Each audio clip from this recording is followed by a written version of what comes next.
السلام عليكم ورحمة الله وبركاته. متابعينا الكرام، عدنا إليكم من جديد في هذا الفيديو.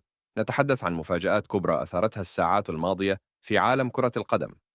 البداية مع جوشوا كيميش، لاعب بايرن ميونخ، الذي تأكد أن النادي الألماني لن يجدد عقده. هذا الخبر أثار اهتمام برشلونة، حيث كانت هناك نية قوية لضم اللاعب الذي كان واحدا من أبرز الأهداف للنادي الكتالوني.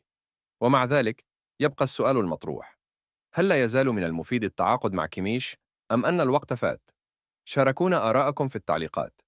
أما الخبر الآخر فهو يتعلق بمحاولات باريس سان جيرمان المستمرة للتعاقد مع نجوم برشلونة.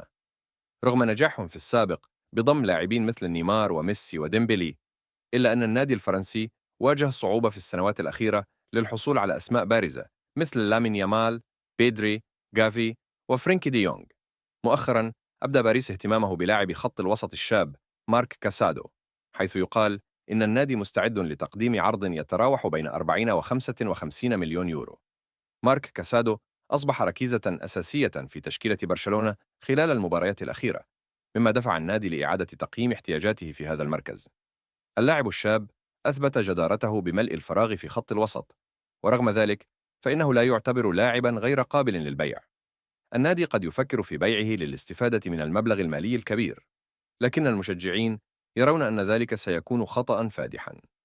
في حال رحيل كاسادو، يمكن لبرشلونة الاعتماد على مارك بيرنال وفرينكي دي يونغ في هذا المركز، كما يمكن التعاقد مع لاعب خبير مثل جوشوا كيميش لتعويضه.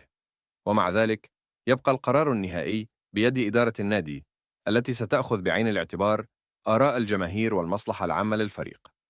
في الختام، ما رأيكم في احتمال بيع مارك كاسادو؟ وهل تعتقدون أن برشلونة سيكون على حق إذا أقدم على هذه الخطوة؟ ننتظر تعليقاتكم وآراءكم.